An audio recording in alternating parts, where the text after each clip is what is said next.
Hello friends, तुम्हा सर्वांचं स्वागत आहे माधुरीज रेसिपी मराठीमध्ये। चला तर आज एकादशी आहे, म्हटलं उपवासाचं काहीतरी बनवावं। तर भगर, तिखट भगर सोबत आमटी आणि अशी उपवासाची चकली। भगरला तुमच्याकडे काय काय नावाने ओळखले जाते हे कमेंटमध्ये नक्की सांगा। चला तर मग पटकन रेसिपीला सुरुवात करूया। या ठिकाणी मी 1 कप भगर, त्याला वरई असंही म्हणतात, 1 कप या ठिकाणी मी घेतलेली आहे। त्यानंतर 2 मीडियम साईजचे बटाटे, त्याचे साल काढून व्यवस्थित कट करून घेतलेले आहे। हिरवी मिरची आणि भरपूर अशी कोथिंबीर। ऑप्शनल आहे, कोथिंबीर टाकायची असेल तर टाका, नसेल आवडत तर नाही टाकली तरी चालेल। या ठिकाणी मी कढई गॅसवर ठेवून 2 पळी तेल यामध्ये घातलेलं आहे। तेल व्यवस्थित गरम झालं, हलकंसं गरम झालं का त्यामध्ये मिरची टाकून घेऊया। हिरवी मिरची तेलात छान अशी तडतडली पाहिजे, त्याने काय होतं, तिखटपणा तेलामध्ये पूर्ण उतरतो आणि वरई भगर तिखट खायला छान लागते।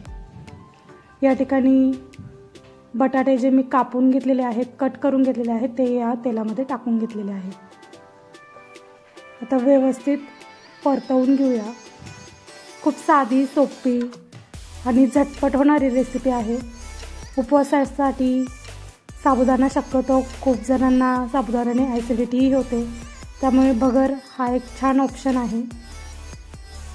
या ठिकाणी वरतून चवीप्रमाणे मीठ, बटाट्यांना जेवढं मीठ आवश्यक आहे तेवढंच मीठ या ठिकाणी मी यूज केलेलं आहे।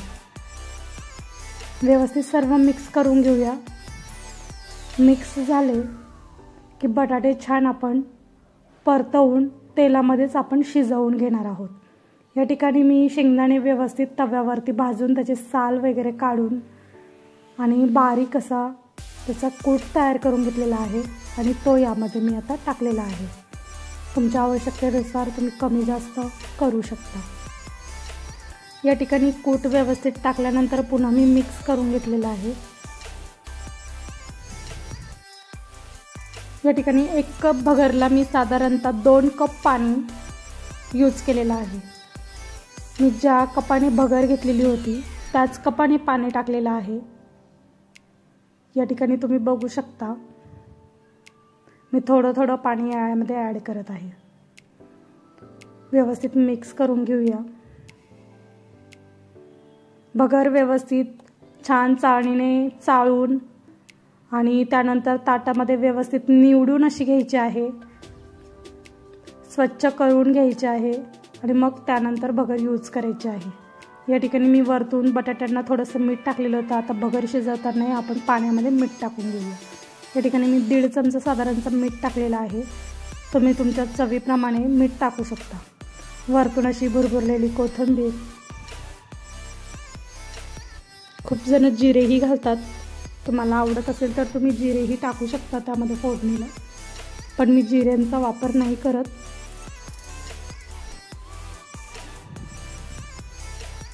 या ठिकाणी व्यवस्थित पाण्याला उकळी आली, व्यवस्थित उकळी आली की मगच यामध्ये वरई किंवा त्याला भगर असं म्हणतात हे यामध्ये टाकून घ्यायचं। व्यवस्थित उकळी आली की समजायचं आता भगर टाकण्याची प्रोसेस आहे। यामध्ये भगर टाकून घ्यायची आणि व्यवस्थित मिक्स करून घ्यायचं। 10 ते 15 मिनटं कमी गॅसवर, मीडियम गॅसवर परफेक्ट अशी भगर शिजली जाते। खूप फारसा वेळ लागत नाही आणि प्रोसेसही, सामानही कमी लागतं। घरातल्या साहित्यामध्ये झटपट अशी तयार होते तिखट भगर। या ठिकाणी दणकावून उकळी येते, त्यामुळे पटापट फुगण्यासाठी मदत होते। या ठिकाणी तुम्ही बघू शकता भरपूर पाणी कमी झालेलं आहे, भगर व्यवस्थित शिजत आहे। 10 ते 15 मिनिट मॅक्झिमम याला लागतात। पाणी कमी झाल्यानंतर मी थोडंसं 3-4 मिनिटे झाकण ठेवून वाफ काढून घेणार आहे। 3-4 मिनिट नंतर तुम्ही बघू शकता हलकंसं पाणी आता राहिलेलं आहे खूप। आता मिक्स करून घेऊया। कोणाकोणाला थोडीशी ओलसर भगरही आवडते. तुम्ही ह्या स्टेजला गॅस बंद केला तरी चालेल, पण मला थोडीशी सुक्की अजून होऊ द्यायची आहे, कारण मी सोबत आमटीही तयार केलेली आहे. त्यामुळे आमटीसोबत सुक्कीच भगर छान वाटते. या ठिकाणी भगर एकदम व्यवस्थित तयार झालेले आहे. तुम्ही बघू शकता पाणी सर्व छान भगरीने ॲब्झॉर्ब केलेलं आहे. आता डिशमध्ये काढून घेऊया.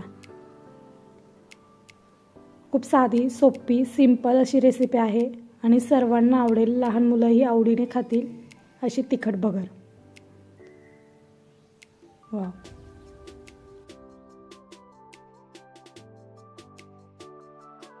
तुम्ही जर चॅनलला अजून सबस्क्राईब केलं नसेल तर सबस्क्राईब करा आणि बेल आयकॉन दाबायला विसरू नका. माझ्या नवनवीन व्हिडिओचे नोटिफिकेशन तुम्हाला येत राहतील. या ठिकाणी भगरसोबत छान असे तळलेले कुरकुरीत अशी चकली आणि सोबत आमटी, दही, काही काहींना दही आवडते यासोबत. तुम्ही तुमच्या आवडीनुसार काहीही सोबत घेऊन खाल्लं ना, खूप छान आणि मस्त अशी लागणारी भगर. वाव. गरम गरम जर खाल्ली ना खूप छान लागते, खूप टेस्टी लागते. मला कमेंटमध्ये नक्की सांगा. यासोबतच अशी आमटी. वाव. मस्त खा, स्वस्त राहा.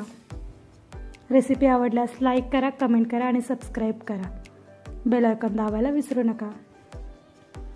मस्त खा, स्वस्त राहा. Bye bye.